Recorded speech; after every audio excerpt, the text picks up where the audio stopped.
I saw what happened to you with Bill C-16 in Canada. Quickly following that, in May of the following year, I watched they were chasing or attempting to find Brett Weinstein with baseball bats. And then when my wife said that I would be a father, I knew I better get a grip on what's going on in education. I had seen what's going on in the news and I knew something was afoot. There's other parents that don't have the time to dive into this stuff and don't understand what's going on. And they should know and they should be informed.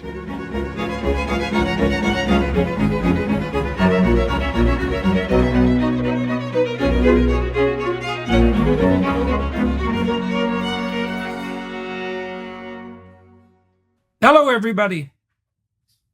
I had the opportunity today to speak to Logan Lancing, who is the author, along with James Lindsay, who was a guest on my podcast and is a force in his own right, obviously.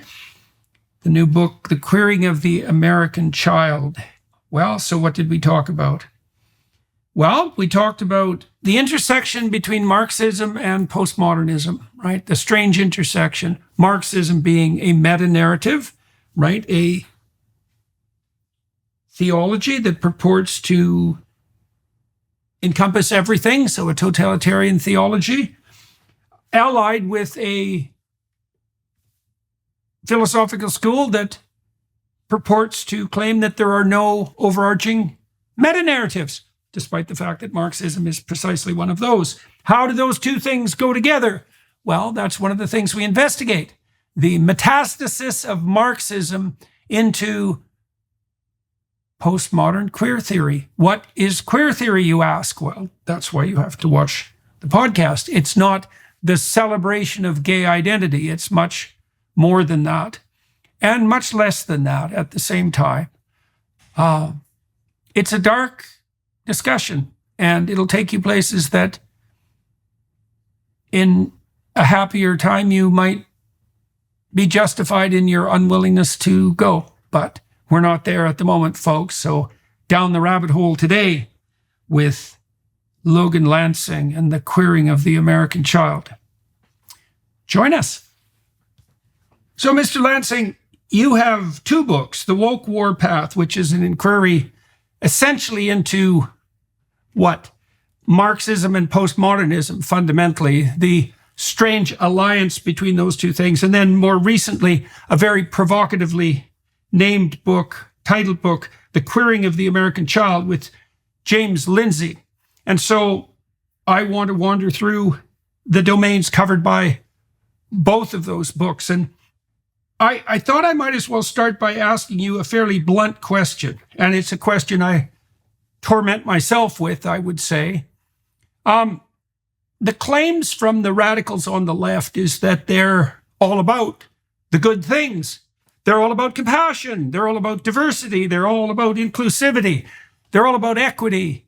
How can anyone oppose such noble views? How do you know that all of your theorizing isn't just a mask for your weird bigotry? To use the terminology that seems to have come rampaging out of the woodwork with the Kamala Harris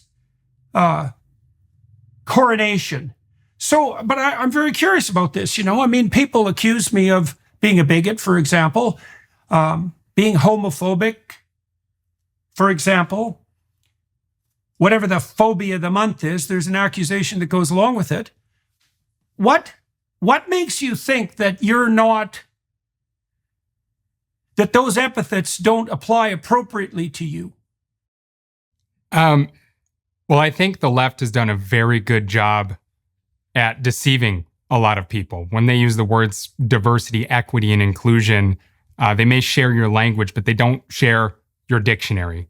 Those terms have been deceptively defined, and when they're in a social circle where unsuspecting people are present, those words mean one thing. And then as soon as they've got an ounce of power, they immediately turn to the esoteric definitions that they've got for those terms and employ them. So, I know myself, I know I'm none of those things, and I know a majority of people that the left come for are not those things. But under their definitions of those terms, there is no one who could escape being labeled those things because they're all encompassing. They've got an ism or a phobia for everything on the planet, and they're always going to find one. So you're never going to escape that if you're someone they want to come after. And of course, those terms are used, racism, homophobia, bigotry.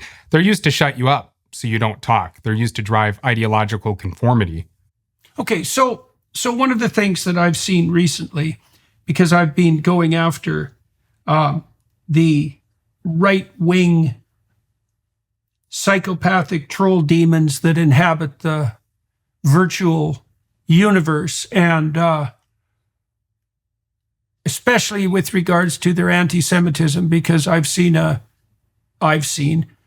dreadful spike in anti-Semitism, not only since October 7th, when it's become painfully obvious to anyone whose eyes are open that that's precisely what's happening, but long before that, not least because there was some association between me, for example, and Ben Shapiro. And then, of course, I joined forces with the Daily Wire, which everyone knows is run by a cabal of evil Jews, even though the CEO is a evangelical Christian. So I've seen the worst of the bigots, maybe the worst. I mean, hell's a bottomless pit, so the worst is a long ways down. But there is no shortage of the bigoted types that the radical leftists like to point to. Now, I personally don't believe that the right-wing anti-Semites are as much of a danger to the Jews and to the general population as the left-wing anti-Semites. I believe there's far fewer of them, for example, and that their arguments are much more transparent and much less credible in a sense, in an intellectual sense. But they're still as nasty a bunch of scumrats as you could hope to array. And so those people exist. And so when we're battling against monsters, as Nietzsche pointed out, if you look too long into the abyss, then the abyss tends to look into you. And that if you're fighting monsters, you have to be very careful not to become one yourself. And so I'm going to push you again on this a bit. So I've been thinking about Chris Rufo, for example, who's been a very effective counter-propagandist, you might say, in Florida. He's certainly put a bee in the bonnet of Harvard University and fought a pretty decent fight with regards to the unsuitability of Claudine Gay to serve there as president. The DeSantis administration, along with Rufo, are making moves to implement a certain degree of political control over the content of at least one university in Florida. And that would mean that there would be like one new conservative university compared to 99% of the radical leftist universities. But there's still a danger there, and the danger is that the political starts to explicitly permeate the educational. And you could say, well, the leftists walked right into that because of their insistence that the ideological permeates the educational. But it still doesn't look to me like that excuses the potential for an equivalent error on the more conservative side. So, you said that you're not a bigot and you're not a homophobe, etc. But I would say most people who might deserve those epithets, not all of them, would also claim that they're not. And so what is it about what you're doing that makes you think that you're a reliable commentator on such matters and that you're not just acting out some variant of your own personality pathology by going after the hyper-compassionate, all-inclusive utopians of the left-wing sphere? Yeah, so I'd start with a quick note on the point about, you indicated that, the left has control of 95% of social institutions. We're really worried about it in education. That's where my work is primarily concerned. What do we do when the right becomes very explicit about their intention to look at the left and say, look what they're doing? We should be able to do the same. And I would just quickly note, we can get into this later if you want, that's precisely playing into the hand of the ideology at the core of the left, which is based in conflict. They need two poles to move history forward. That's really the core of their faith. They need conflict to progress, and they don't care what that conflict looks like as long as things are destroyed in the path. So I think that they welcome someone like a Christopher Rufo figure coming in and saying, we are going to have certain values and we are going to be political in whatever it is we do. I think they welcome that because that plays right into their dialectical game. Well, it goes back to the issue of, your own feelings about your own trustworthiness as a commentator. I mean, Yeah. Well, we do have in-group preferences. For example, as human beings, we tend to prefer the familiar, and Right. there's going to be a certain amount of probably at least racial preference that goes along with that. That's reflexive, that takes a certain amount of conscious effort to overcome. And so you see now and then, I think it was David Brooks? I don't remember. Someone wrote an article in the New York Times who said, are we the bad guys? And so that's a question that people should always ask themselves. And so you wrote these pretty provocative books, The Woke Warpath, The Queering of the American Child. That's a particularly provocative title. Why aren't you precisely the sort of bad guy that the leftists like to point to? And are you in the same camp, would you say, then also as someone like Chris Rufo? That's a good question, and I'm not sure. But what I will say in terms of my trustworthiness, I wouldn't consider myself an expert in anything. It's almost like a derogatory term nowadays to hail around the title of expert. All I have done, which is nothing special, is I've spent years, the last 5 years, reading the left's literature on their own terms and just sharing it, saying, look, everyone, this is what they're saying. This is from this book. This is from this academic. Is anyone aware of this? So, literally, I haven't done anything special. It's just a lot of reading and saying, this is what's out there. This explains why the left takes these actions and not these actions. This is how the left thinks about this issue. And it's all explicitly done on their own terms. I worry quite a lot.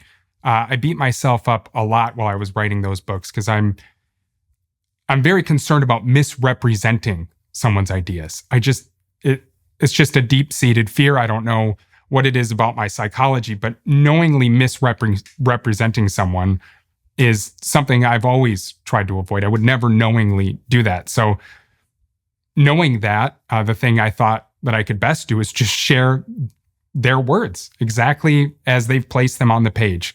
And people can determine what they want to do with that information however they'd like, but they should be aware of it because those in charge of education have been doing this for a very long time, and they've been writing things for a very long time, and we've ignored them for far too long. Okay. So you're construing yourself, it sounds like you're construing yourself essentially as a journalist. And so your case is, well, here's what the left says. You can read it. I've collated it. You can read it and you can decide for yourself. Is that fair enough? Okay, let's walk through the woke warpath. Okay, so lay out your thesis with regards, let's say, to Marxism and postmodernism. Let's start with the woke warpath. Lay out what you see as the philosophical underpinnings. Where are we with the philosophy of the radical left? And is the combination of Marxism and postmodernism the right initial lens to view that through? Yes, precisely.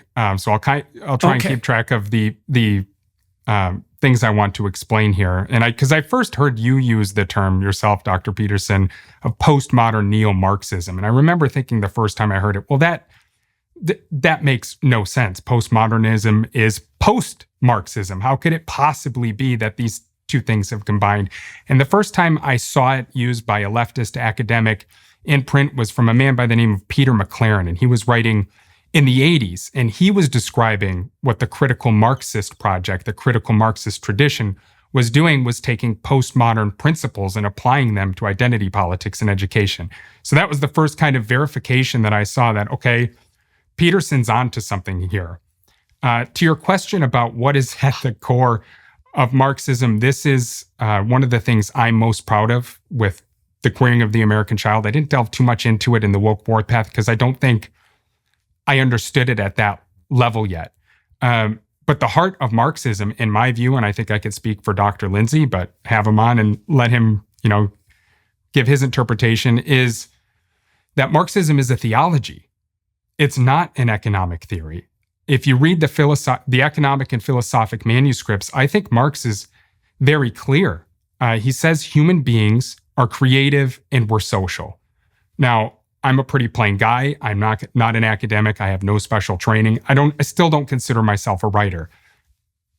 So I'm going to put this in plain terms. When Marx says human beings are creative, he means we see something in the world like a stick, and we've got a vision in our head of what we want to turn that stick into. We've got a vision in our head of what we want the world to look like. So maybe I want to make a spear.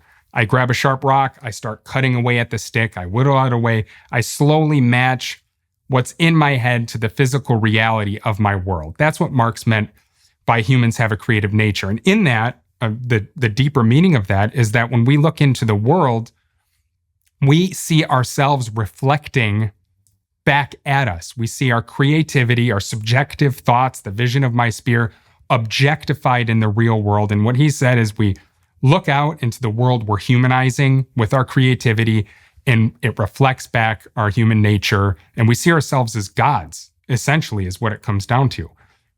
Marx said our species being is also social. That's our spiritual species property, to use his own terms. And what he means by that is we're not born in the world alone. We're not born in a vacuum. He said the tradition of all dead generations weighs like a nightmare on the brains of the living, meaning we're born into a world that's already been humanized. We're born into a world where other people have used their creative potential to transform the world into their vision. So in a sense, our the burden of what has been. Right. Yes, exactly. And do a little hand gesture. And right. And a cackle, an evil cackle that curls your spine. Right. And what freezes the blood of small children.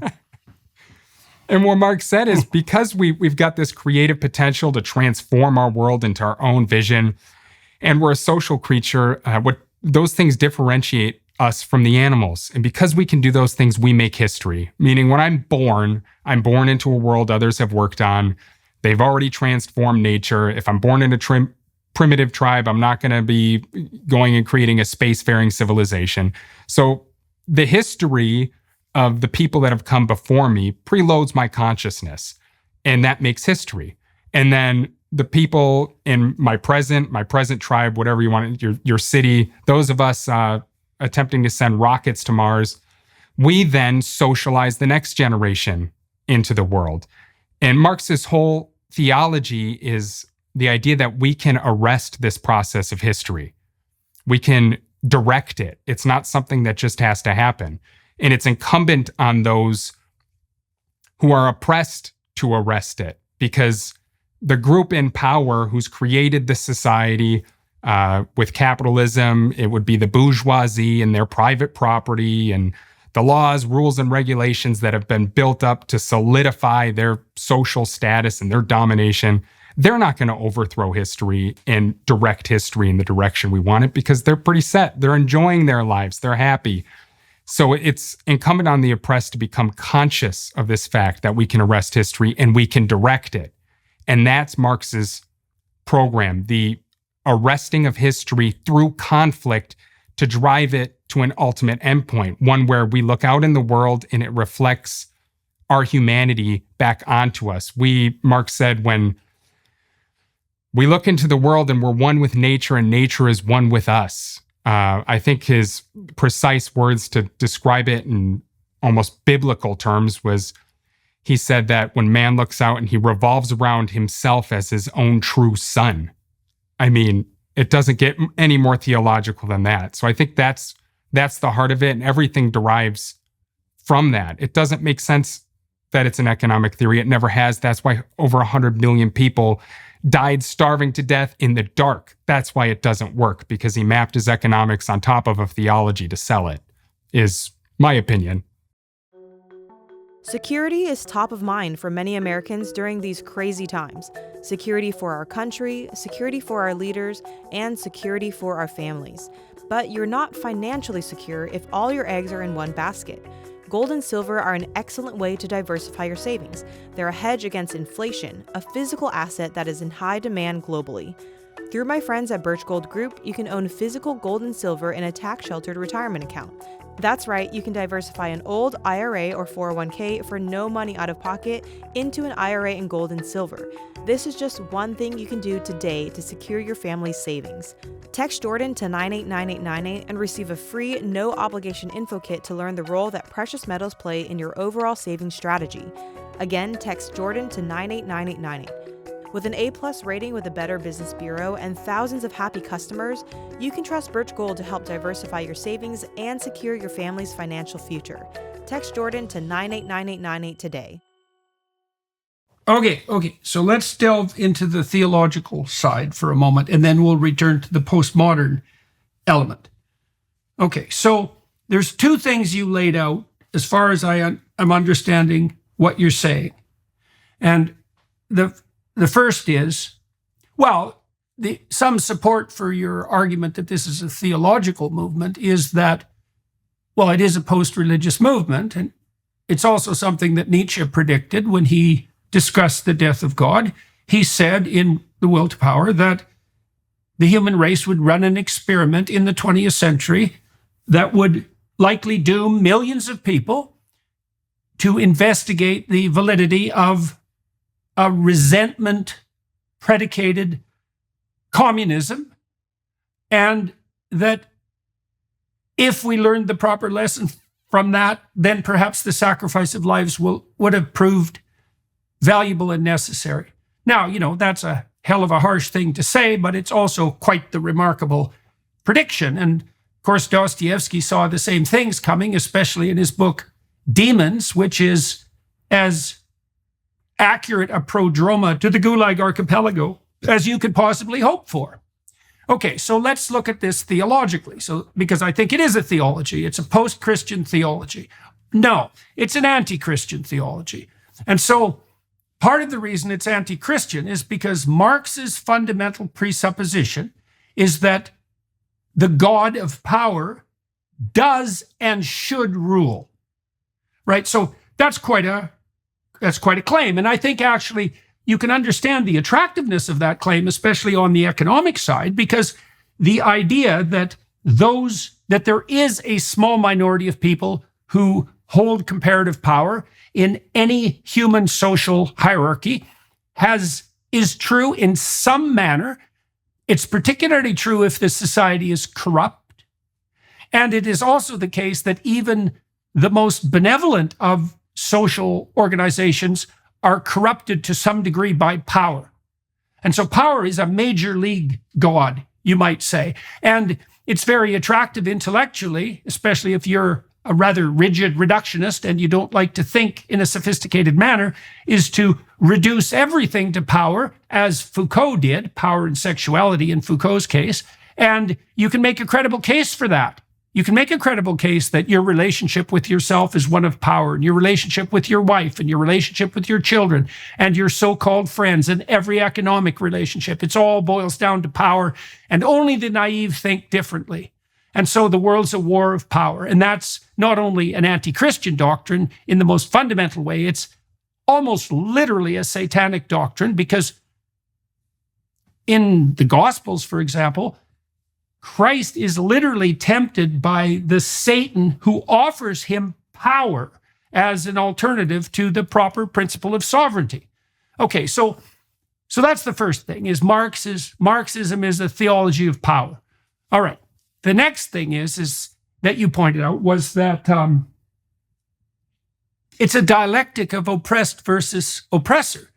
And so that's also interesting theologically, because the story of Cain and Abel is an oppressor versus oppressed theology. And the spirit of Cain is the spirit of the resentful oppressed who rebels against the upward striving individual who makes the proper sacrifices, destroys him, and rebels against God pridefully and deceitfully.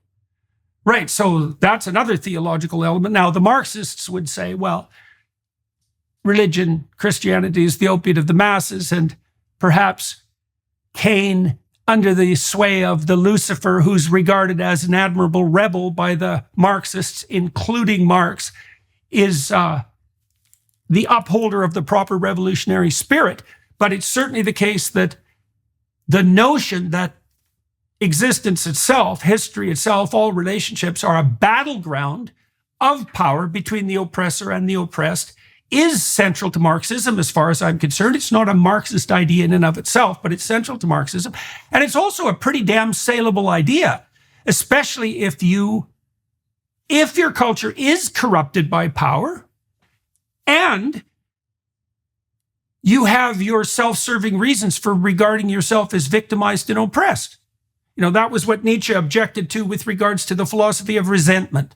And Marxism is the philosophy of resentment writ large. And the problem with that is that there's a lot of things in life to be resentful about. Right? So it's easy to sell. It's a doctrine that suits the pathologically immature. And so, okay, so is there anything in my characterization of Marxism as a theology that's at odds with the manner in which you're construing it? No, I don't think so. And a point to add is not only is it an easy sell, but it's a really easy sell to children, which is the relevant area where I'm most concerned. You know, adults can be set in their ways. And of course, you're going to have those with psychopathologies that really find a lot of value in resentment and how I conceive of it, a religion that answers all of their questions about why they are where they are in life and why things, what their purpose should be and why they should be so resentful and they should be justified in being resentful. I get that, but with children, it's a super, super easy sell. It's dividing the world into black and white, and it's easy to replicate, very easy to replicate. You know, the structure of classical, what's now called vulgar Marxism, looks something like this. You have some people who decide to create a society in the classic vulgar sense and give themselves a form of private property. They create the idea of private property and build institutions around that to solidify it. And they give it to themselves. And they justify this private property going to themselves in an ideology called capitalism that explains to everyone that this is common sense, neutral, and fair. Things have always been this way. They're justified in having what they have. You're justified in your low position on the totem pole as a worker. And this is how things are going to be. And it's incumbent on those workers to wake up to the fact that the call of history has chosen them to move the dialectic forward, to take historical materialism to the next stage of history. You can map that, and part of the point of the book, The Queering of the American Child, is precisely this. You can map that in a lot of different domains. It's amazing it took them this long to do it.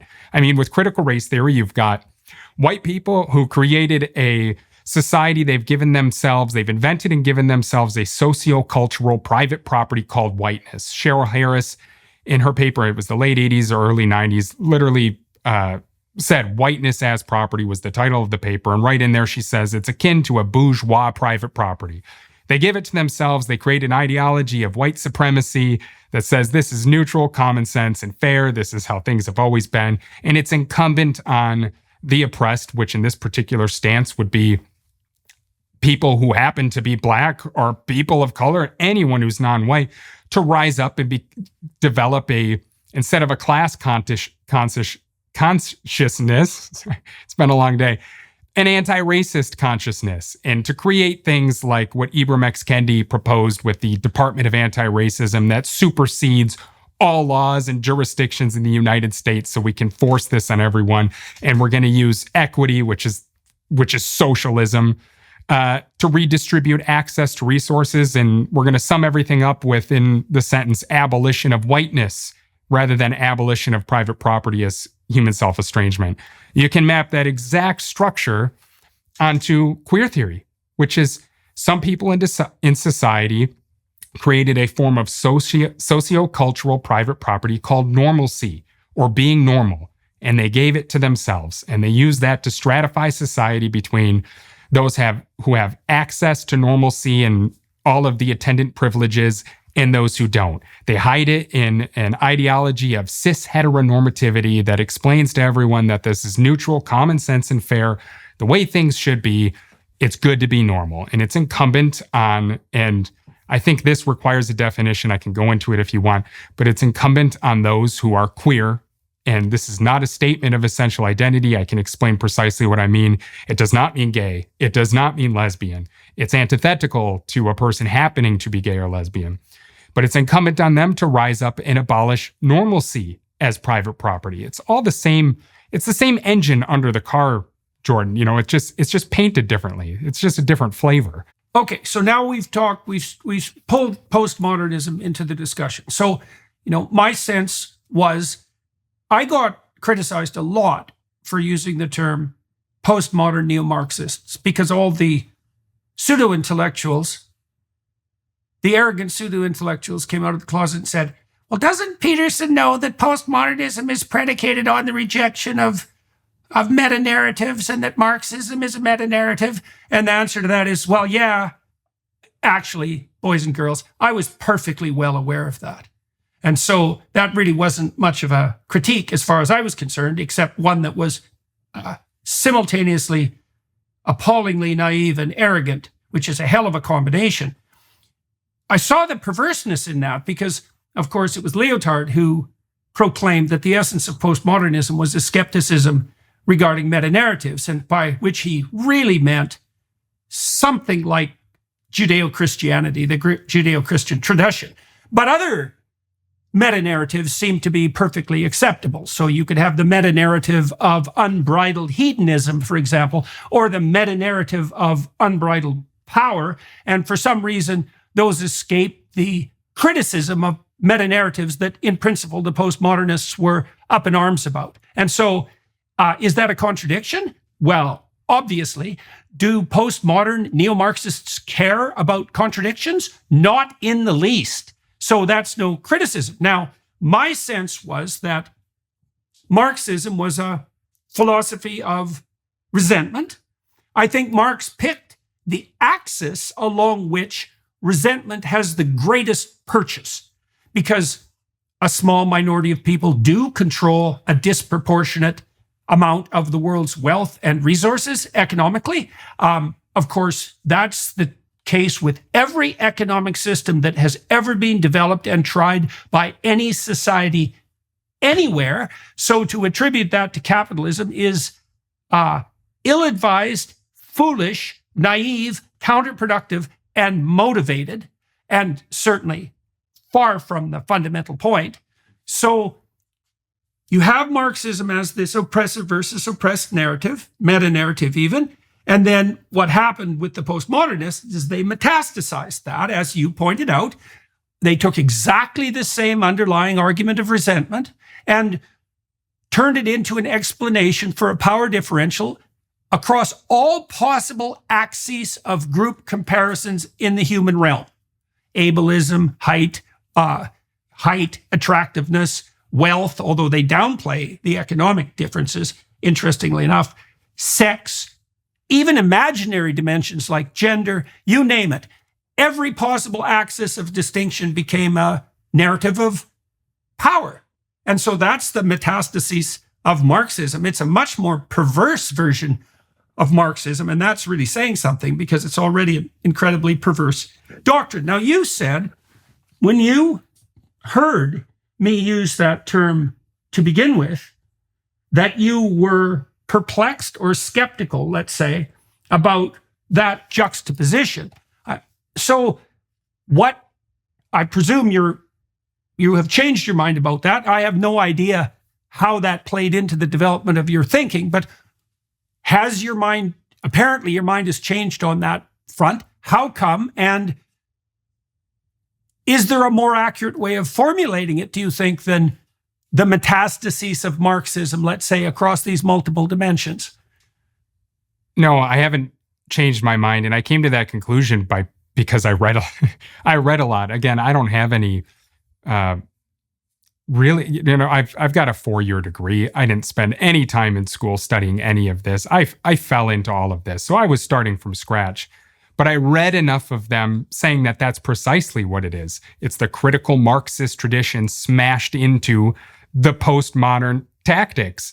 And the first time I read someone specifically state this, someone with some weight behind their name, was Kimberly Crenshaw, the mother of CRT, which was formed in my backyard in Madison, Wisconsin, in a convent here, and they say, right, if you read Richard Delgado and Gene Stefanchik's book, CRT, an Introduction, written at the high school level, mind you, and published in 2000 or 2001, they say in the beginning, we find ourselves at this convent. What an odd place for a bunch of Marxists.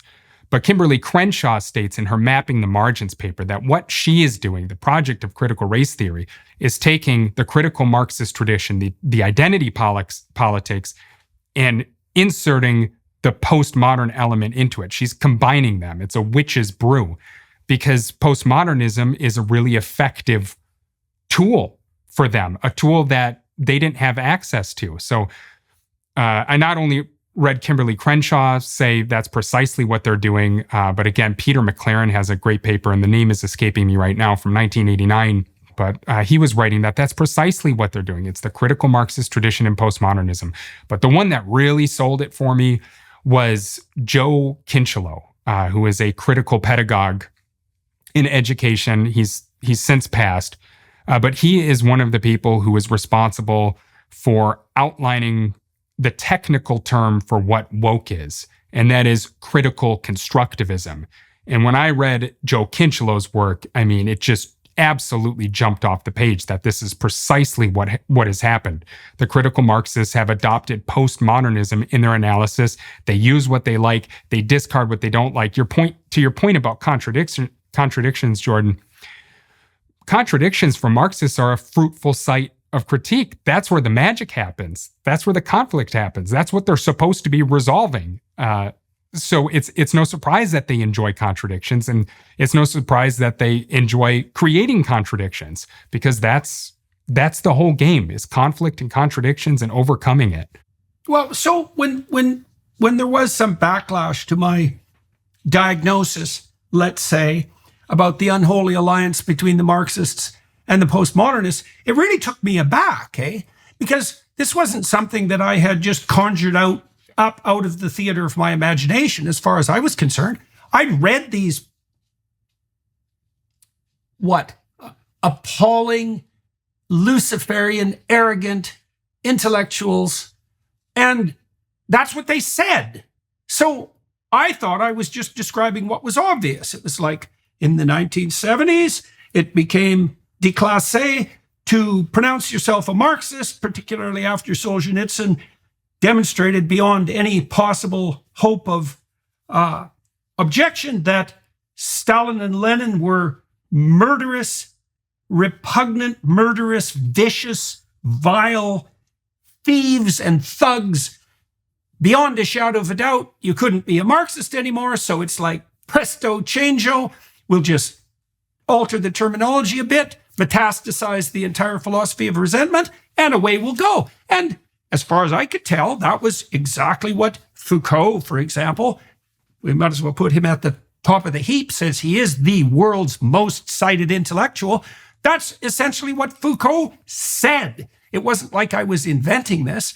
And so the fact that I got pushback, especially from the leftists, it made me question my sanity for a while. It was like, I'm pointing out what's obvious here. And you're telling me that I don't understand what I'm reading? I don't think so. I actually tend to understand what I'm reading, especially if I actually do the reading. And so, okay. So now we have this meta-Marxist witch's brew, as you pointed out. And Kimberly Crenshaw is a particularly interesting case in point, because she's a professor of law who thinks she's a psychiatrist, except her diagnostic ability is limited to one condition. Everything is about a power disparity. It's like, well, Dr. Crenshaw, you're actually not much of a diagnostician, because it turns out that most complex social and psychological pathologies have a multitude of causes, and you actually have to consider all of them. And you can't reduce everything to a dialectic of power. unless you're too goddamn stupid or crooked to not be able to think in a more sophisticated manner, or you're motivated in that direction. And in her case, I would say it's some combination of stupidity and crookedness, but it's certainly not sophisticated. Okay, so now we pulled in now, let me make a case for the postmodernists for a minute, because one of the things we might ask ourselves is the Marxists are attractive and they can sell what they're offering because resentment is a very powerful motivation, and because power does exist and it does corrupt. And you also pointed out that it's particularly easy to sell to young people, and I suppose that's partly because it's not obvious to young people why they shouldn't be resentful, especially if they've been hurt, and also because in many ways young people are at the bottom of certain hierarchies of power. Why? Well, because they're young. Most people who are rich are old. Now, if you had any sense, you'd notice that, well, young people are rich because they're young, whereas old people are poor because they're old. And most old rich people would trade their wealth for youth at the drop of a bloody hat. But of course, that kind of gratitude doesn't enter the dialogue. And so it's easier to sell resentment to young people. Having said that, so back to the postmodernist issue. The postmodernists, so why is postmodernism so attractive? Well, I have a hypothesis about that. And this is actually giving the devil his due, because the postmodernists were right about one thing that the Enlightenment types are still wrong about. The postmodernists were right that we see the world through a story. They were right about that. And that's actually a revolutionary claim, because the empiricist, Enlightenment, rationalist types tend to presume that we can view the world through something like the lens of objectivity. And we can use the objective facts to inform our narratives, but narrative itself is not the same thing as a scientific view of the world. So the postmodernists did figure out, and bless their hearts, so to speak, they did figure out that we psychologically live inside the confines of a story, and that a story is what binds us socially. And so the postmodern metastasis of Marxism is particularly potent because it can proclaim that we live within a story. That also makes it a theology, let's say. And then it can say that the story is one of power. And there's enough partial truth in both those claims to make that a walloping adversary, because we do live in a story, and the story of power is, what would you say? It's one of the three most compelling stories, right? The story of hedonism, that's a very compelling story. The story of divine self-sacrifice, that's a very compelling story. And the story of power, those are the three contenders. And when the story of divine self-sacrifice collapses, the story of power and its twin bedfellow, you might say, hedonism, they come popping up like mad, something that Nietzsche observed would happen, and Dostoevsky as well. So, okay. So look, it looks like we share something approximating a diagnostic framework. How did you discover all of this? Like you said, you have a bachelor's degree. This wasn't your area of specialization. It's like, what the hell took you down this rabbit hole? I'm still asking myself that question. Really, the answer is I became a father. I really didn't care about politics or any of this stuff. And that all changed the instant my wife told me she was pregnant. I can't really describe it. It was not a calling, but it was. I was just drawn. You know what it is. I became curious.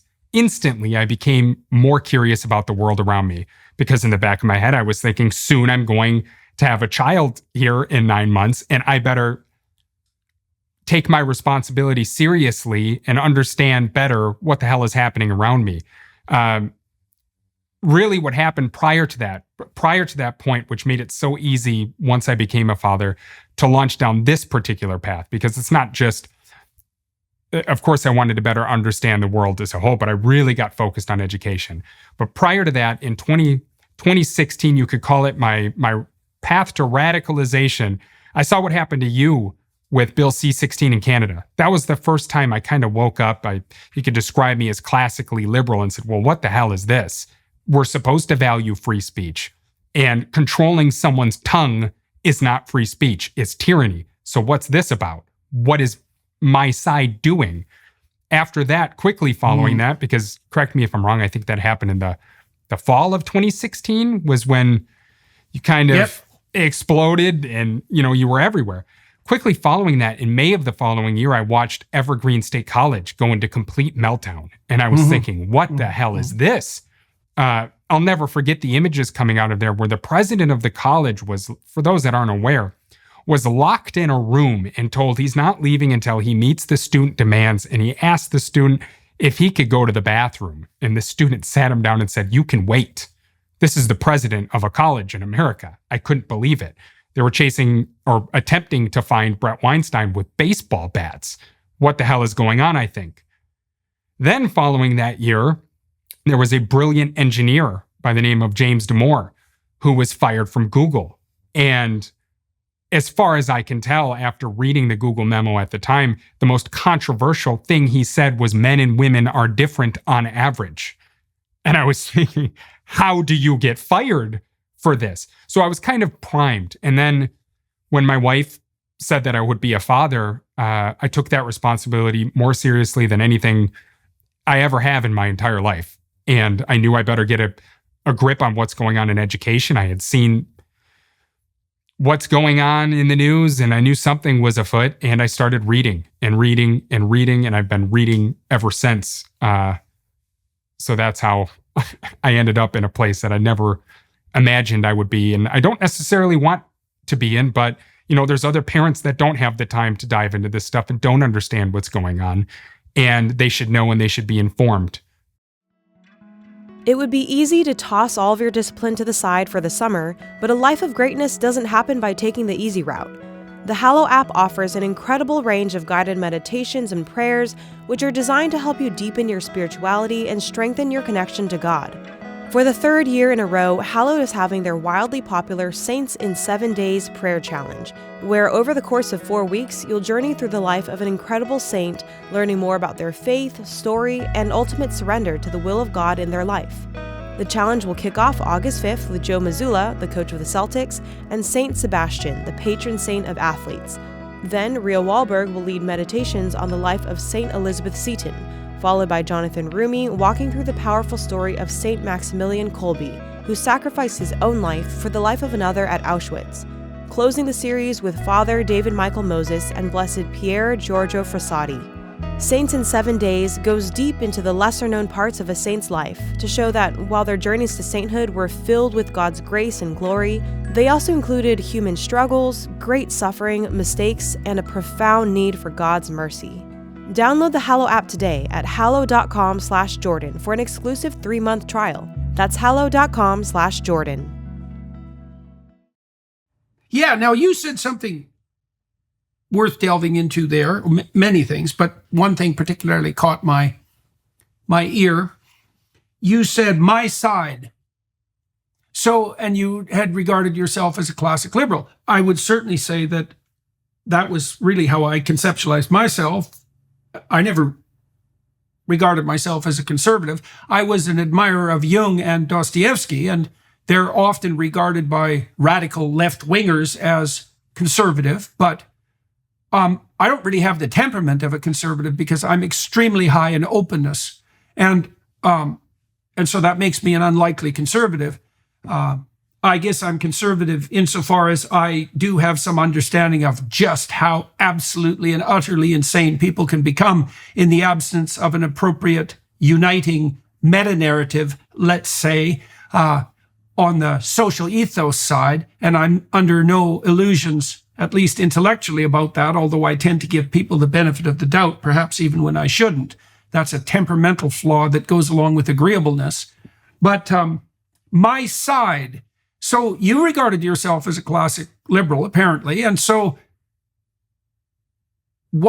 and you said that it was your dawning awareness that there was something approximating free speech that was being suppressed that made you start to question what? were you a Democrat, let's say, politically at this point? What have you said? Yeah, absolutely. At the time, I mean, the entire time. And when I say my side, I think it's because at the time, I really, because of what now I would appropriately, I think, call cult conditioning, had really split the world into black and white. I had thought it was side versus side, oppressor versus oppressed. And that's why I think I thought that way. But it was free speech. I took that very seriously because I'm somewhat a student of history, although an amateur. And I know what happens when free speech is stifled and when someone else is allowed to control your tongue and what happens after that. And it's just disastrous. And I remember feeling after I saw that fall that, okay, that's weird. That's happening a lot. I remember thinking, 5 minutes ago, there was no such thing as gender identity.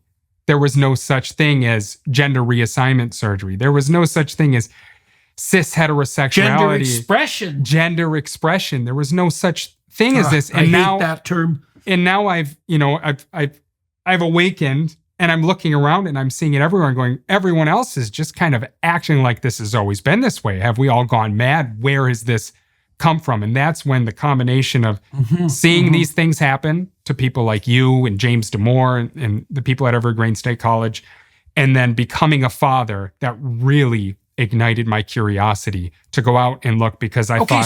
So the father elements, Damore, Weinstein, myself, that explains things conceptually. Yeah. Now, you said that when you became a father, one of the transformations, you took that responsibility with a great degree of seriousness, more than anything in your life. Well, that's, if you actually become a father and you take that with the degree of seriousness that you should, that is what happens to you.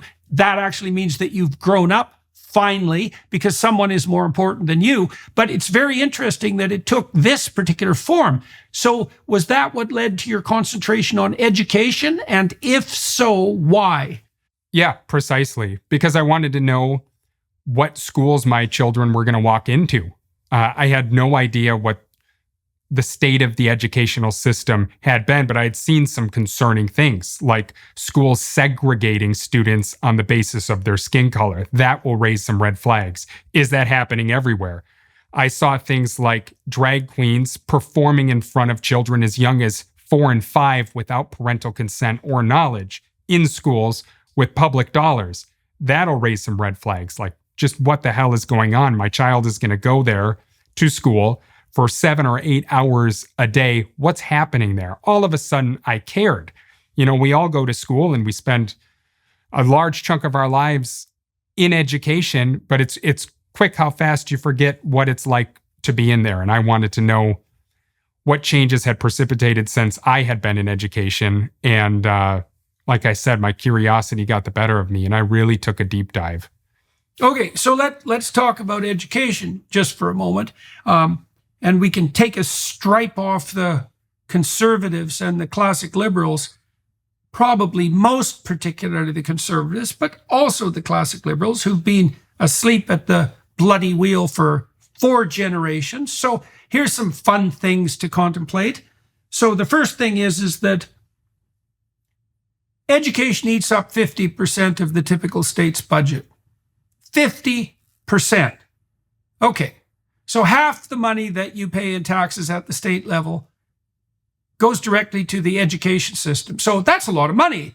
And that doesn't account for the amount of money that goes to the education system at the federal level. So half. That's a lot. All right. So who has a hammerlock on education? Well, how about teachers? Okay, so let's divide that. Let's talk about teachers as educated people, and then we could talk about teachers' unions. Okay, so question 1, what political party do the teachers' unions overwhelmingly support? Well, that's the Democrats. It's like 97% of their donations are to the Democrats. So that's a good thing to keep in mind when you're thinking about the fact that that's where you spend half your state money. And then the other thing to consider, and this is called in engineering terminology a single point of failure, that the faculties of education control teacher certification. And so then we might say, well, just exactly who are the faculties of education? And so then we could say the most incompetent and radical possible of all the university disciplines who simultaneously attract arguably the lowest quality and laziest students. And so why would I say that? Well, first of all, because I've been following educational psychology for 4 decades with some degree of expertise and concentration. And to call that field appalling is to barely scrape the surface. Virtually everything that educational psychologists have discovered is not only wrong scientifically, but dangerous ideologically and developmentally. Whole word learning, there's a good example. Social emotional learning, there's another one. Multiple intelligences, there's another one. Self-esteem training, there's another one. None of those things are valid scientifically, and every single one of them is positively and overwhelmingly harmful. And that can be laid at the feet of the educational psychologists. And then in terms of low quality students, it's like, well, there's no evidence whatsoever that being trained as a teacher makes you a better teacher. And it's certainly not the sort of thing that the faculties of education have tried to produce evidence about, because they're not interested in doing actual science. And then with regards to laziness, it's like, well, what's the default degree for people who are dragging their ass around university and don't know which way is up? And are pretty much attracted by the fact that there's 2 months of holidays a year. And is that too scathing a diagnosis? Not even a bit. It's not nearly scathing enough. Now, who might you blame that on? Well, you could blame it on the faculties of education and the universities and the students themselves and the professors, and they all played their role. Or you could blame it on the idiot conservatives who've been asleep at the bloody wheel for 4 generations and let the radical, incompetent, resentful leftists take over the entire education system and then gave them half of all the money that the states spent. So it's like, the conservatives, what are they? Are asleep at the wheel? Well, they're still asleep at the wheel, because even in Republican states, the faculties of education have a hammerlock on teacher certification. And so you want to lose the culture war? Well, hey, boys and girls on the conservative side and the classical liberals, well, you already lost the culture war. So congratulations on that side. So your diagnosis about the corruption in the education system is spot on. And is that remediable? I doubt it. Yeah, I mean, that's precisely right. There's a very illuminating book released by, he was at Indiana State University at one point. I'm not sure if he's there now. His name is Isaac Gottesman, and he's a Marxist educational scholar. And he released this book called The Critical Turn in Education, where he lays out the critical Marxist infiltration from within the discipline. This is a person who's working in this discipline. Of the schools of education starting in the 60s. He starts his book, paragraph 1, line 1, quoting from Paul Boole's classic Marxism in the United States. And he says, "Where did all of the 60s radicals go? Neither to religious cults nor yuppiedom, but to the classroom." And then he writes an entire book about critical Marxists rushing into, as prescribed by Herbert Marcuse, who was a critical Marxist I'm sure you're aware of, as prescribed by him in the 60s, right into the education schools, into professions at all levels. I mean, it's so obvious. I was reading something the other day. It was released by the CIA, and I'm not sure if that's because someone at the CIA wrote it. It was a collection of documents. It was old. It was published online in like 2003 about the free speech movement of the 60s radicals, which you can hardly characterize it as free speech. You want to talk about Mott and Bailey, what they were after was not free speech. He was characterizing it, and he's sitting here, and it was the president of one of these universities, and he's asking himself, he's completely perplexed by the idea that students have chosen the university to plunder and take over the system. And I'm sitting here reading this like, well, conservatives, Mr. Provost or president, of course, that's where everyone is certified to do all of the work. That's where everyone starts their career, through the university. It's The Marxists figured out in the 60s that the problem of reproduction of society is solved in the university. And that's why they rushed in there. And it's absolutely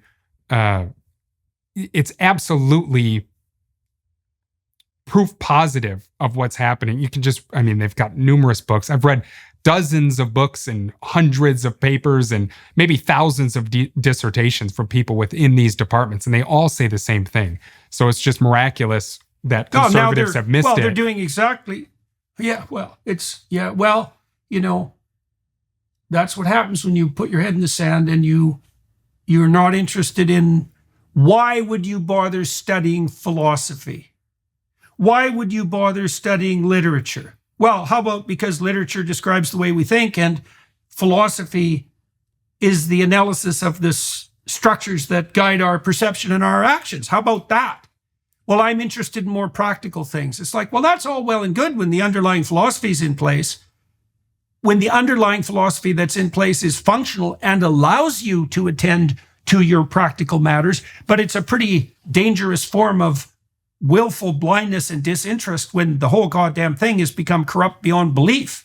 Now, this takeover of the faculties of education, like this is truly metastasized in the last 5 years. We're at the point in Canada now, for example, where the university programs that train clinical psychologists, for example, to be weak-kneed, lily-livered cowards in relationship to such travesties as gender-affirming care, let's say, they can't get accredited as training institutions for clinical psychologists unless they have a social justice orientation, which basically means a Marxist, postmodernist orientation.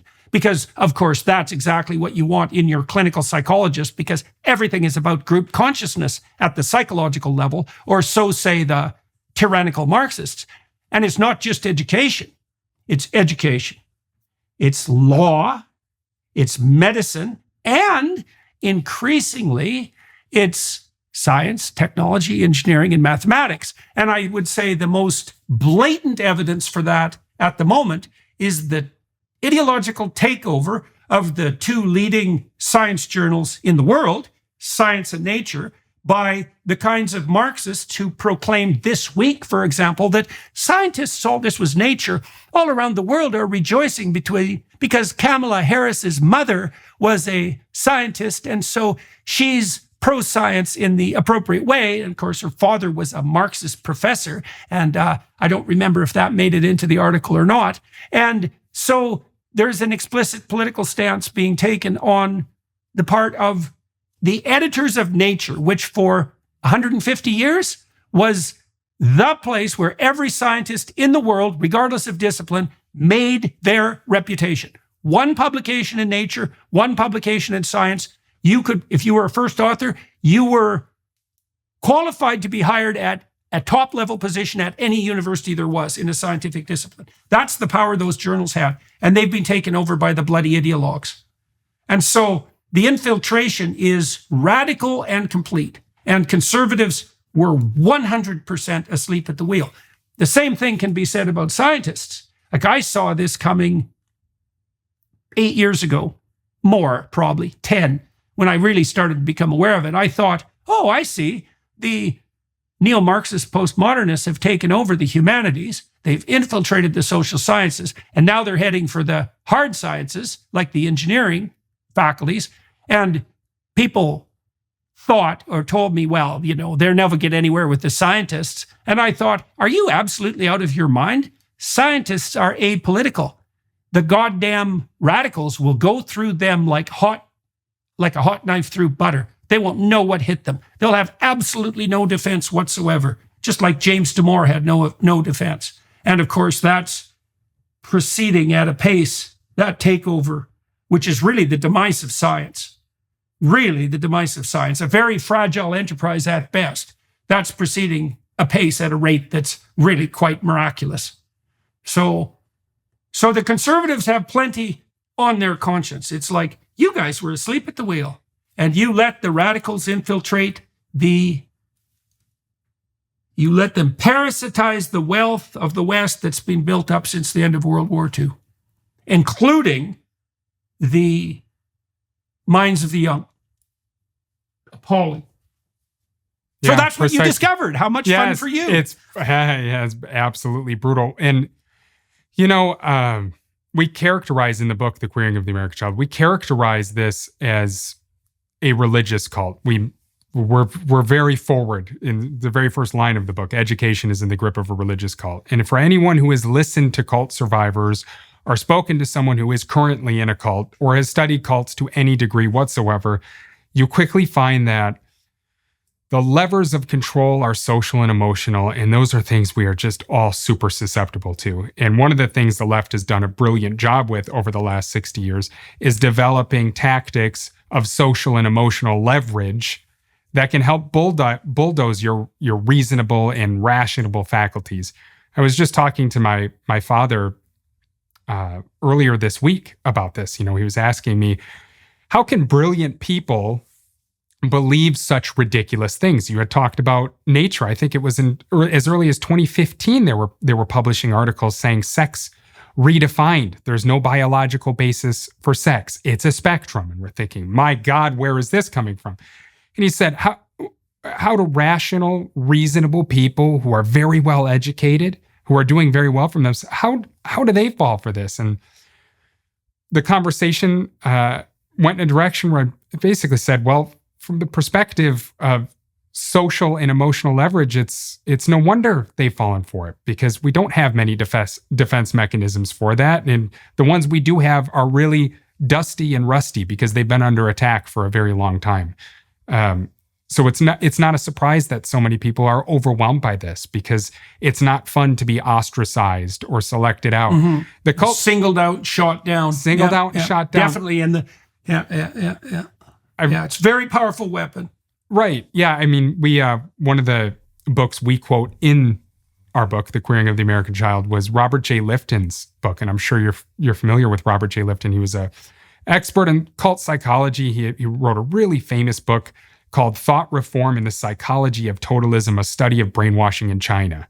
And what he did was he interviewed those who came out of Mao's brainwashing camps, their thought reform prisons, and he kind of laid out how cults operate really for the first time that I'm aware of.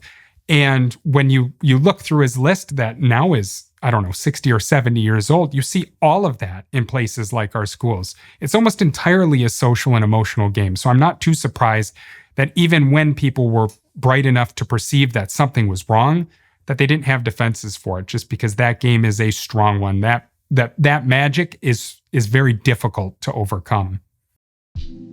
Starting a business can be tough, but thanks to Shopify, running your online storefront is easier than ever. Shopify is the global commerce platform that helps you sell at every stage of your business. From the launch your online shop stage all the way to the did we just hit 1 million orders stage, Shopify is here to help you grow. Our marketing team uses Shopify every day to sell our merchandise, and we love how easy it is to add more items, ship products, and track conversions. With Shopify, customize your online store to your style with flexible templates and powerful tools, alongside an endless list of integrations and third-party apps like on-demand printing, accounting, and chatbots. Shopify helps you turn browsers into buyers with the internet's best converting checkout, up to 36% better compared to other leading e-commerce platforms. No matter how big you want to grow, Shopify gives you everything you need to take control and take your business to the next level. Sign up for a $1 per month trial period at shopify.com/JBP, all lowercase. Go to shopify.com/JBP now to grow your business no matter what stage you're in. That's shopify.com/JBP. Yeah, well, the thing is, too, is that real scientists, let's say, real mathematicians, they're not political. Because if you're going to be a top performing scientist, so let's say in the top 1% of your field, which is where all the work is done, right? All the other 99%, that's all practice. That's all training. That's all mostly wrong, because most studies don't replicate. Most scientific research is erroneous. But 1% of it isn't. And if you want to be in that 1%, well, you better be super bright, first of all. And then you better be like 99th percentile conscientious. So all you do is work all the time on your area of specialty, like 80 hours a week, flat out with your students. You don't have time for anything else. And that's wonderful when the universities have put 4 layers of wall between you and the world, and you're funded by people who actually want to generate knowledge so that you can pursue your obsessional concern with some scientific triviality that might lead to a real discovery for the 15 years that it takes you to become a domain expert. But it's completely counterproductive when you're under assault by resentful parasites. And that's where we're at. You know, our language is very polluted and perverted as well. And even in this conversation, we're falling prey to the terminology of the radicals. We talk about capitalism. That's a pathological word. We're really talking about free exchange, right? The free exchange of goods, services, and ideas, right? Not capitalism. And this isn't left versus right. If you oppose the radicals, you're not right wing. You're not even conservative. What we're in is a war between the resentful, hedonistic, and power mad and everyone else, right? So that it's not a political war. If you're right, and I think you are, it's a theological war. And arrayed on one side are definitely the forces of resentment, hedonism, and power. Right. And if you're a good cynic, you think that's all there is. Because there's where the postmodernism comes into play. There's no uniting meta-narrative outside of the claims of power, hedonism, and resentment. Right. And, you know, if you're cynical, nihilistic, it's very easy to believe that, especially if it serves your self-interest, your hedonism, and your desire for power. And so you can wave that in front of bitter people like a meat-covered bone in front of a ravenous dog, and away you'll go, leading them down the path of perdition to totalitarian hell, which is a pathway we've trod several times in the 20th century, all right, to everyone's great dismay. And so, okay, so it's not a political struggle. So let's go back to the children, easy sell to children. There's something else too that's hard on the conservative types, let's say. So when the appeal, like the appeal that you described being made by people like Kimberly Crenshaw and Judith Butler, who's perhaps the worst of the worst, except for maybe Foucault, see, they also appeal to creative people, because a creative person does have an issue with normality. Because if you're creative, which means you're high in openness, you're not normal. Your identity is protean and fluid. And if you're young and creative, you're in a weird bind, because your talent will serve you extremely well if you can find a position where it can be utilized. But it makes you an absolutely brutally miserable employee in a job that requires what? That you inhabit a box and you act like everyone else. Well, that isn't the creative person's niche. You know, I did a study at Harvard that we never published when piercing and tattooing became common in the 1990s. I did a study with a fellow psychopathologist looking at whether the proclivity to tattoo and pierce, which was still kind of countercultural at the time, was an indication of psychopathology. And we found out that it wasn't. It was just associated with the trait openness. It was just an expression of creativity.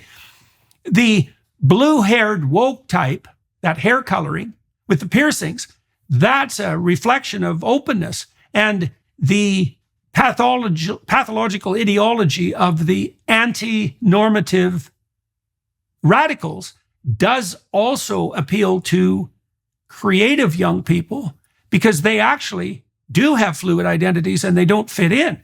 And so that's another place where the oversimplifying lie finds a ready audience. So, of course, if you're a creative young person, you're going to feel that you're at odds with the heteronormative cis patriarchy, because you are. Right. Now, that doesn't mean that you shouldn't be grateful for the fact that you're not scrabbling around in the dirt like a peasant from the 13th century. But unless someone has sat you down carefully and explained that to you, and that's certainly not going to happen in the education system, you're just going to feel that the world is arrayed against someone with your generative talents, which of course it is, because normal society never incorporates the creative because it's a one-size-fits-all solution. I should add that children are easier targets for obvious reasons. They just don't have a model of the world. They have no way of orienting themselves correctly in the world. They're just too young. They don't have the experience. They're supposed to have adults in their lives that help with that. But I will also add that, especially in the domain of queer theory, the abuse is intentional. One of the people we quote in the book, Kevin Kumashiro, he's one of these queer educators, and I should, before I continue with that, I should define what I mean by queer, because that's something people immediately get wrong. Our definition we use in the book, we use the word over 1,300 times. It may be a Guinness record. Our definition we take directly from David Halperin in his 1995 book, Saint Foucault, Towards a Gay Hagiography, where he's essentially trying to make Michel Foucault a gay saint. And in his book, he says that would be the Michel Foucault who had a proclivity to take young boys into graveyards and have his hedonistic way with them. That right. Saint Foucault, that Saint Foucault. Gentleman who bent his IQ of 180 his entire life in service of justifying the perversions that he was absolutely unable to control, even when he had AIDS, even when he knew it. That Foucault? That Foucault. That Foucault. Oh, yeah. So I just wanted to make sure that we were talking about the same person. That's the same Foucault who is the most cited scholar in the world. That's right. That Michel Foucault. Okay, well, good. So we're definitely talking about the same stellar guy.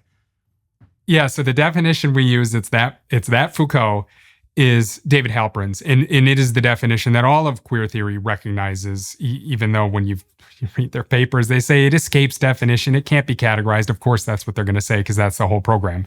But David Halperin says that queer is defined in this way. He says, unlike gay identity, queer identity need not be grounded in any positive truth or in any stable reality. Queer acquires its meaning from its oppositional relation to the norm. Queer is by definition whatever is at odds with the normal, the legitimate, the dominant. There is nothing in particular to which it necessarily refers. It is an identity without an essence. That's the definition we're going with.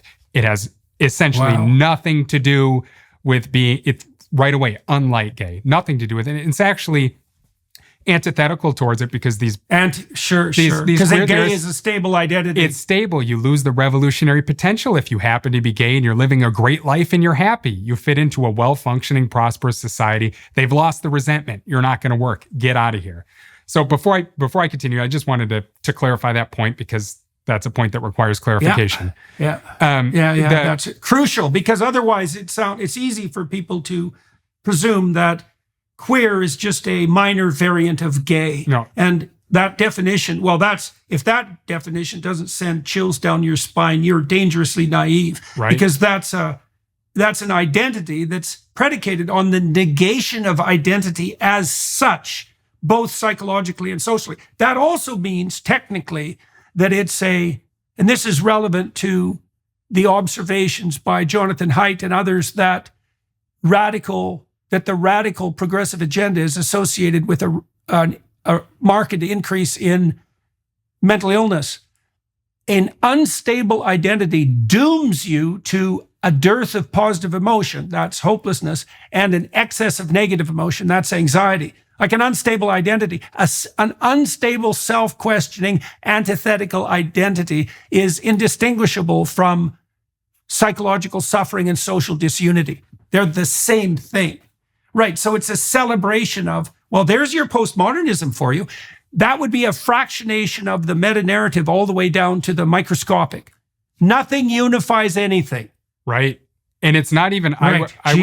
Brutal. I would even add that it's not an identity at all, because there's no essential quality to it. What it is it's a spiritual position. It's a stance you take. It's an orientation in the world against anything considered normal, anything considered legitimate. And what makes the teaching of this to children, I wanted to add to this. It's not just that kids are easier to brainwash, let's say. It's that the queer theorists are very specific that their program is abusive to children. They've got a program that's designed to pull social and emotional levers to make children accept this. So the person I was talking about earlier, Kevin Kumashiro, queer activist, he wrote a few papers that will just floor you. His paper Against Repetition was the reason I wrote this book. I read that paper and I said, okay, that's it. Now this is the book to write people have to know. He said that educators have a responsibility to pull children into crisis, a responsibility, so that that crisis can be resolved productively. And what he means by this, from within the context of queer theory, is that queer theory argues that kids want to be normal. Of course they do. And if they're desiring to be normal and to plug into a society that's working, a well-functioning society, then they can't experience the queer, the definition that we just discussed. They can't experience it if that's what they're desiring. So you need to interrupt that desire to fit in with something. And that something is crisis. What he says is, one of the ways you do this is you explain to kids that they may hold racist beliefs that they weren't aware of. You might hold homophobic beliefs that you weren't aware of. And then you've got this special knowledge that's coming from the queer theorist about all of the isms and phobias that no one can perceive but them, just like a cult guru or a cult leader. They've got this Gnostic insight, this special knowledge that you need to be initiated into. And they drive cognitive dissonance into the child. The technical term is trauma bonding. They traumatize the child. You're a racist, you don't know it. You're a sexist, you don't know it. The kid wants to resolve this trauma, and then, to Kevin Kumashiro's words, we help them resolve it productively. So we help use that trauma to generate it. Resolve it in what? Okay. I want to ask you that. Let me take apart a couple of things that you said. Okay, so the first thing that we should point out is that there is no difference between being socialized and being normal and fitting in. Those are the same thing, right? And so the technical way of thinking about that is that, well, if you're socialized, you can play a game with other people. Those concepts are indistinguishable. Now, if you can play a game with other people, well, first of all, that means you can play a game, and it also means you can play, and it means that other people can stand you, and that you can interact with them peacefully when you cooperate and when you compete, and that you can organize yourselves with others to pursue a joint aim. So that's all in the notion of play. Okay, well, of course you have to be normal and fit in, because if you all are playing a game, you all follow the same rules, because otherwise you're not all playing the same game. Okay, now it's obviously the case, and this would be the grain of truth, is that you can subjugate that creative essence that might enable you to discover a better game if you're too much of a conformist. But it's still the case that your primary goal as a child from the age of 2 to 18 is fitting in. That's what your goal is, right? Because that's what it means to be socialized. Now, you can understand why that would grate against the conscience of someone whose fundamental orientation was creative, because they're going to be the ones that pay the biggest psychological price for that, in a sense.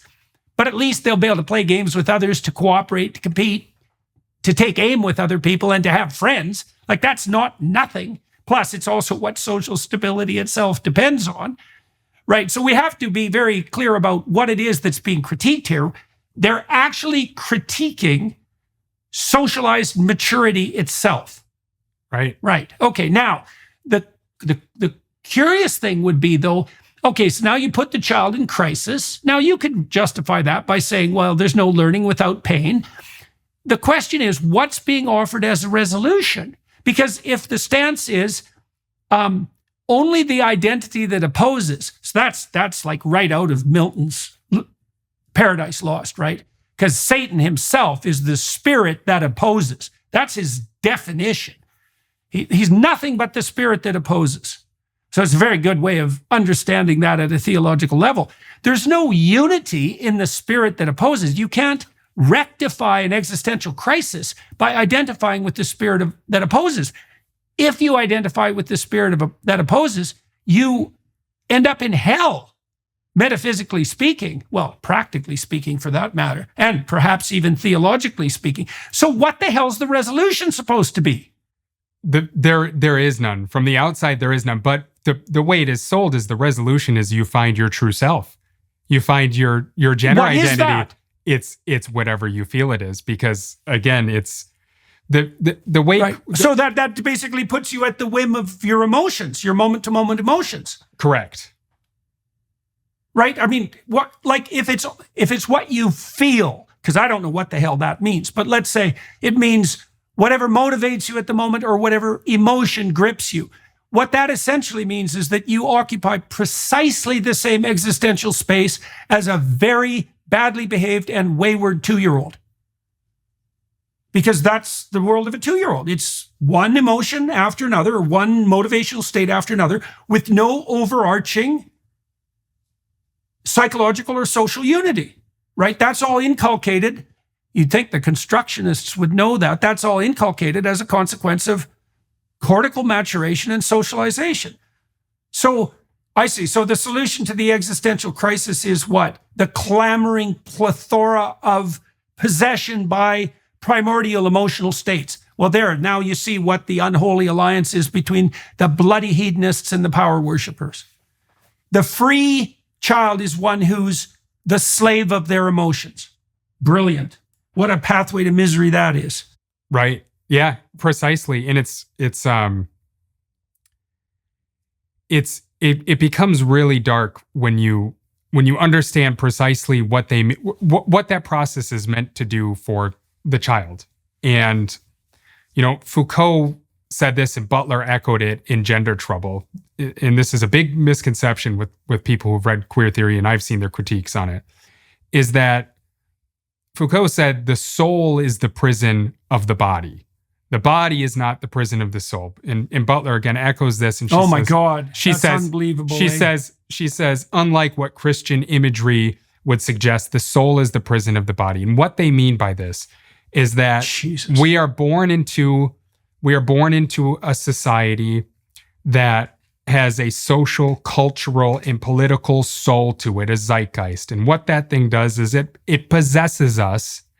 And under this possession, we are convinced to materialize our bodies, actions, behaviors, love interests as that society wants us to. So it's not forcing us. It's not. Yeah, well, it's obviously, right. Obviously, that's the definition of social. Right. Animals who aren't social do exactly what they want to do, and in the moment, all the time. So there's a reason that the Christian West put the crucifix at the center of its cities. The reason is that the community is founded on sacrifice, which is exactly the observation that Butler and Foucault are making, except in reverse. Their point is, well, we're sacrificing what? Our bodies. Okay, what does that mean? We're sacrificing our instinctive whims. Well, yeah, that is what you're doing if you're going to be social, because if it's all about you, you are the sort of absolutely present-focused, conscienceless psychopath that everybody should run away from as rapidly as possible. And it's certainly the case that Saint Michel and likely Madame Butler herself fit very nicely into that category. So they're right, they're right. The soul is the prison of the body. If you presume that the whims of the body are equivalent to the highest possible value. But if you think that a 2-year-old who's in the midst of a temper tantrum is not doing any service to himself or the community, then you're going to be a little bit more firmly on the side of the soul. The cortex itself, which develops under the influence of socialization, has evolved to integrate the emotions and motivations that the postmodernist, nihilistic, neo-Marxists want to worship. You might as well be a decorticate animal, like driven by your hypothalamus. And all that is like misery and chaos.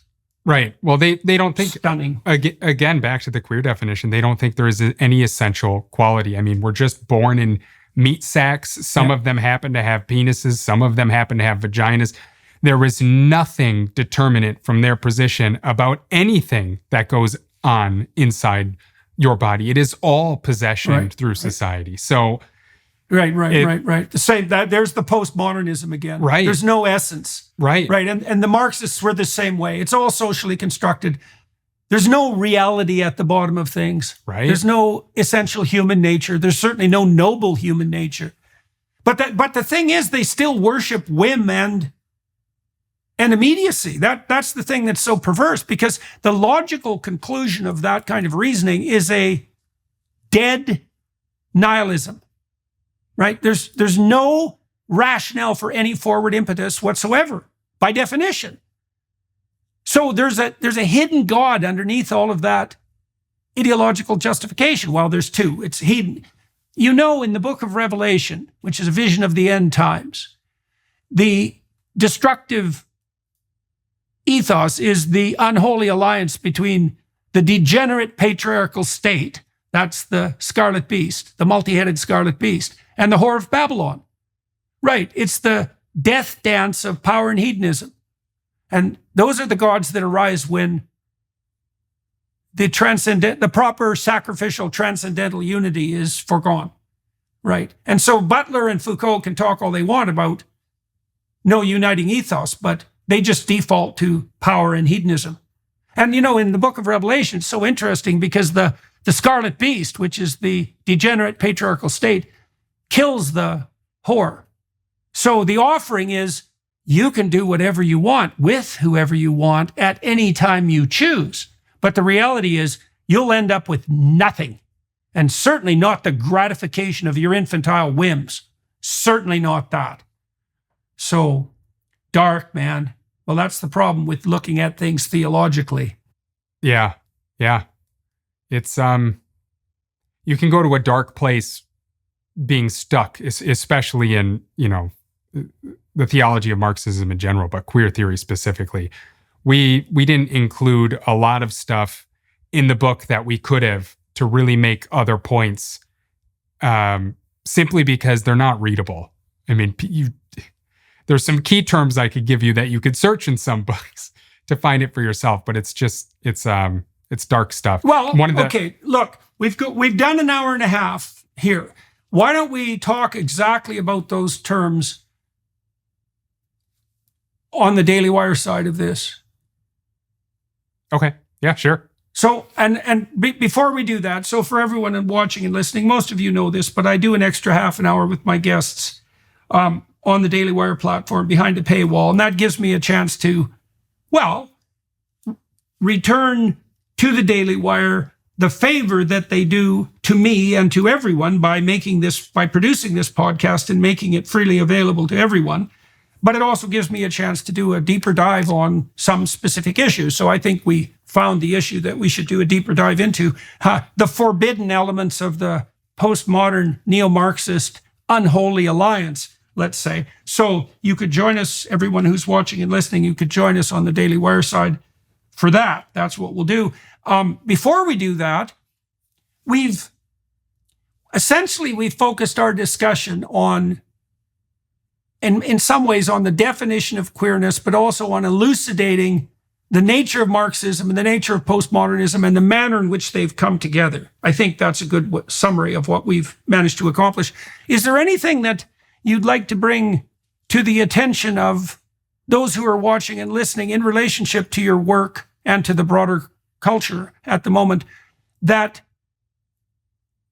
you want to cover before we turn our attention to these more specific issues? Yeah, I'll just say curiosity can go a long way. I recently wrote a piece that was published on New Discourses, which is associated with Dr. James Lindsay, who's the co-author on The Queering of the American Child. And it was titled, Curiosity is a Cult Killer. My advice would be curious. And one thing I say to many of the parents that I talk to around the country is that you need to have, there's not an easy way out of this, but you can be control of your own family. And it's really important to have an ironclad relationship with your child and to really listen to them and to cultivate them and to talk to them about what's happening. Because as we just saw in California, I mean, the number of parents now in the country, prior to the law in California, the number of parents in the country who, by district policy and definition, would not be notified if their child decided to adopt a new gender identity in school was over 10 million already. And that's prior to what just happened with the California law. So you need to be talking to your kids. You have to have an ironclad relationship with them because, as we mentioned earlier, the educational apparatus has been entirely hijacked. Read the book to learn more about that. And there's no one coming, in my estimation, to save us in the short term. So it's up to you and talk to your kids. So I just interviewed Elon Musk, and he resolved his existential crisis of meaninglessness when he was an adolescent by putting the pursuit of curiosity, let's say, in the highest place. And, that's a very ancient medication for delusional nihilism, because the God of the Old Testament, for example, is frequently characterized as the spirit of what calls to you. It's calling in conscience, and in your case, you could see both of those at work. It was curiosity that drove you into this, but it was also the prick of conscience in relationship to the responsibility that you have for your children, right? So what's the proper spirit that's placed in the heavenly hierarchy above power, hedonism, resentment, and arrogance, let's say? That's the divinity of calling and conscience. Right. That's the North Star that guides you forward. The North Stars that guide you forward. Right. One specifies the aim, and the other keeps you on the straight and narrow. Right. And that's a sacrificial journey. So, and that's definitely what these queer theorists, the unholy postmodern Neo-Marxists, that's definitely what they're opposed to. And make no mistake about it. Right. Okay, well, for everybody watching and listening, we're going to continue this oh-so-optimistic discussion, diagnostic discussion on the Daily Wire side. So join us for that. And thank you very much for sharing your process of discovery and the consequences of that with everybody who's watching and listening. Absolutely. Thanks for having me.